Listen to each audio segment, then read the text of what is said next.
o irmão que dirigia, bem debilitado, já doente. E aquela noite o pastor disse para os irmãos: o irmão Aparecido vai ficar tomando conta desse trabalho.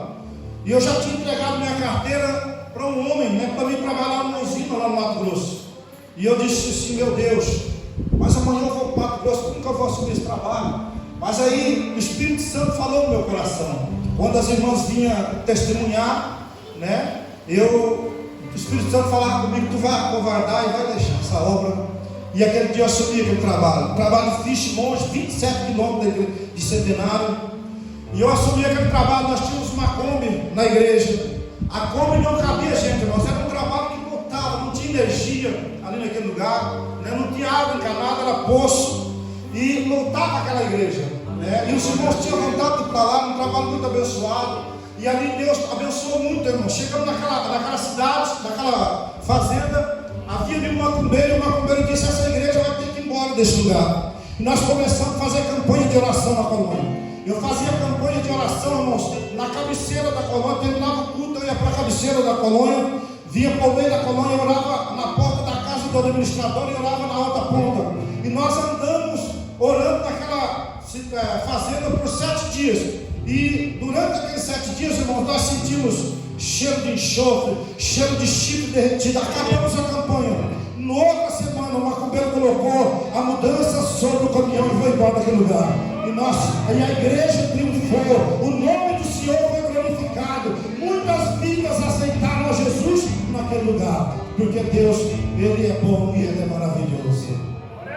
E ali, meus irmãos, aleluias, quando acabou, né, aquela Kombi, perdi meus companheiros, né, para ir para o culto. E nós começamos a fazer essa vida de bicicleta. Missão é fé e sacrifício, né, moço? Fazíamos aquilo ali 2 vezes por semana, 54 quilômetros na noite. Nós pedalávamos para dirigir o culto, né? E nós voltávamos para a cidade.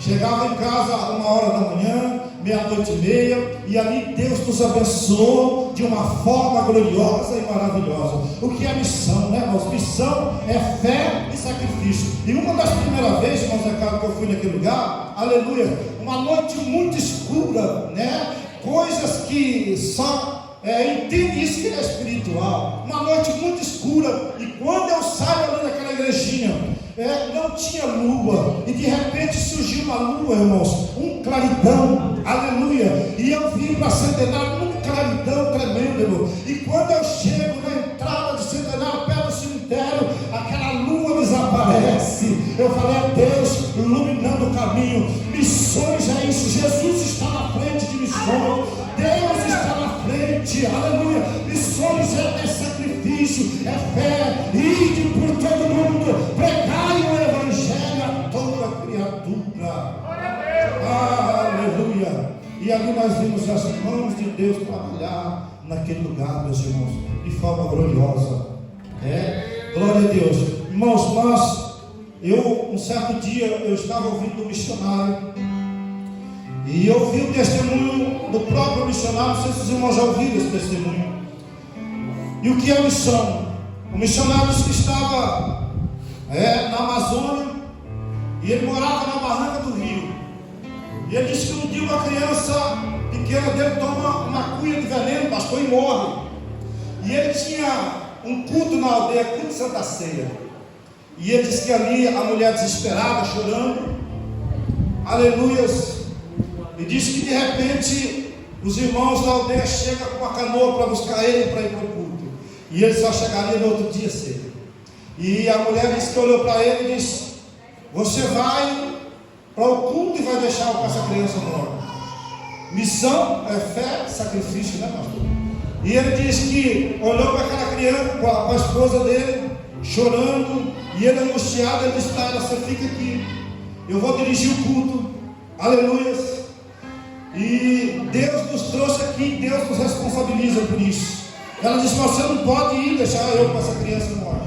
E ele disse: fica quieta, não fala para ninguém, Deus responsabiliza. E ele disse que entrou naquela canoa triste, cabisbaixo, foi dirigir o culto. Ele disse que foi o melhor culto que ele fez naquela aldeia. Ele disse que no meio do culto ele saiu. Ele disse que dentro daquela mata ergueu os olhos entre as árvores E os irmãos estavam ali dentro daquela igreja de madeira, coberta de sapé, todos uns chorando, diz que rolando pelo chão, desmaiado no Espírito Santo. E ele sai para fora e ele fala com Deus: Deus, o meu filho está morto em casa, aleluia, o Senhor é responsável por nós, o Senhor nos trouxe aqui nesse lugar. E ele diz, irmãos, que volta, né? Termina o culto, e no outro dia cedo ele sai de canoa. Diz que ele chegando na casa dele, na barranca do rio, a esposa dele está na barranca. E os irmãos dizem: olha lá a sua esposa. E ele diz: eu vou olhar uma mulher que está com o filho morto, desesperada. E ele disse: muito triste. Mas quando ele vai chegando perto do barranco, ele levanta os olhos. A mulher está com a criança no colo, sorrindo e glorificando o nome do Senhor. E aleluia. E ele diz que quando ele chega perto da mulher disse: amor, ontem a criança vomitou veneno, ressuscitou e pediu comida. E ele disse: que hora que era? Ele disse: umas 8:30 da noite. Era a hora que ele estava cultuando e que ele falou com Deus. Missão é sacrifício. Aqueles que decidem a ir pregar o Evangelho, irmão, não devem olhar para os obstáculos, para a dificuldade, porque Deus, aleluia, Ele ama missões. Missões está no coração de Deus. Missões está no coração de Deus. Aleluia. E por isso, irmãos, vale a pena, né? Porque missões, tem aqueles que estão lá no campo, aleluia, que são os missionários de pés.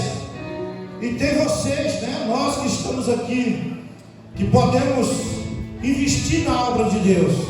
Missionários de mão, aqueles que investem, que contribuem na obra de Deus. E o missionário de joelho, né, irmãos? Aquele que às vezes não pode ir, não pode investir financeiramente, mas pode orar, não é assim, pastor? Pode orar pelos irmãos que estão longe, pelos irmãos que estão lá no campo. Aleluia. Irmãos, uma contribuição, né? Às vezes a pessoa não valoriza, às vezes uma contribuição de R$10 para uma obra de missões. Mas quem está lá do outro lado, R$10, irmãos, é bastante para aqueles que não têm nada. Alegra o coração daquele que está do outro lado, né? Aleluia. Vale a pena investir na obra de Deus. Um certo dia eu dirigi uma igreja, né, e eu estava nessa igreja há poucos dias. Estava desempregado, num trabalho difícil. E eu estava ali, irmãos, e água e luz daquela igreja para ser cortada. E eu sem saber o que fazer. Naquela semana, irmãos, a empresa que os irmãos trabalhavam, tinha até bastante irmão na igreja. Acertaram a conta com eles. E eu disse para minha esposa: olha, se os irmãos dizimarem certinho, nós fechamos o mundo da igreja, pagamos a conta da igreja, e o nome do Senhor será glorificado. Irmãos, mas naquele mês, os irmãos fecharam a mão. Ninguém deu dízimo lá. Fecharam a mão, nós no apuro, e a luz corta, não corta, a água corta, não corta. E de repente eu ouvi alguém bater palma lá no portão da igreja, né? Aleluia. E eu saí do portão da igreja, e quando eu cheguei lá, duas crianças pequenas, duas meninas que hoje já são moças, né? Já são mulheres, já velhas, não sei se já estão casadas. O pai delas mora na cidade, nunca foi na igreja, filho de pastor, o pastor, pai dele, o irmão Daniel, já adora o Senhor, e ele nunca foi na igreja. Foi na igreja ali onde eu dirigia para me ajudar, ele é pedreiro. Fez obra na igreja, mas cultuado nunca foi. E aquele tinha aquelas duas meninas, chegou e disse: pastor, o meu pai, nunca tinha visto ele, meu pai mandou uma oferta aqui, e eu peguei aquela oferta de pagar a luz da igreja. Aleluia. Deus cuida dos missionários, né, irmãos? E precisa que alguém, aleluia, invista na obra de missão. A sua oferta, a nossa oferta, irmão, é importante na obra de missões. É importante. Aleluia. E Deus retribui, irmãos. Nós não devemos contribuir, né, esperando em troca, né, ganhar com Deus. Mas aqueles que investem na obra de Deus, Deus abençoa financeiramente, Deus abençoa na saúde, Deus multiplica em tudo na vida da pessoa. Aleluia. E aquele homem, irmãos, todo o tempo que eu estive ali, né, naquela cidade, todo mês, aquelas duas crianças ia com aquela oferta entregar em minhas mãos, né? Então é Deus cuidando. Ide por todo mundo, pregai o evangelho a toda criatura. Um certo dia, um discípulo chegou para Jesus e disse: Senhor, nós deixamos tudo para te seguir, né? E o que nós teremos em troca? Jesus disse: nessa vida vocês vão ter 100% e né? e no final a vida é eterna. Então Deus ele cuida, irmãos. Investe na obra, seja um missionário de mão, seja um missionário de joelho. Você não pode ir, ore. Você pode investir na obra, invista na obra, porque o nosso Deus, ele é fiel. Um certo dia eu estou no trabalho e o pastor pediu ali uma oferta, irmãos, para ajudar uma irmã que estava paralítica e ela precisava de uma cama hospitalar. E todo o dinheiro que eu tinha era R$50. E eu peguei aqueles R$50 e entreguei ali. E eu saí para ir no banheiro. E quando eu chego no banheiro, eu encontro o irmão. E o irmão estava com o envelope na mão. E ele disse: você que é o missionário que está lá em tal cidade? Eu falei: sou eu. E ele diz assim: olha, faz 6 meses que eu estou com o envelope. Passou uma pessoa em casa, uma pessoa que eu não conheço. Ele deixou esse envelope e disse: esse envelope é para você entregar para o missionário Diogo, que está lá em tal cidade. Aleluia. E quando eu pego aquele envelope, dentro daquele envelope tinha 4 vezes mais daquilo que eu tinha deixado lá. Então Deus, irmãos, ele é bom. Deus, ele é maravilhoso. Aleluia. E por todo mundo pregar o evangelho a toda criatura. Aleluia. Quando nós fazemos isso, Deus se agrada. Que Deus possa abençoar os irmãos. Fica de pé, irmãos. Quero fazer uma oração com os irmãos. Então,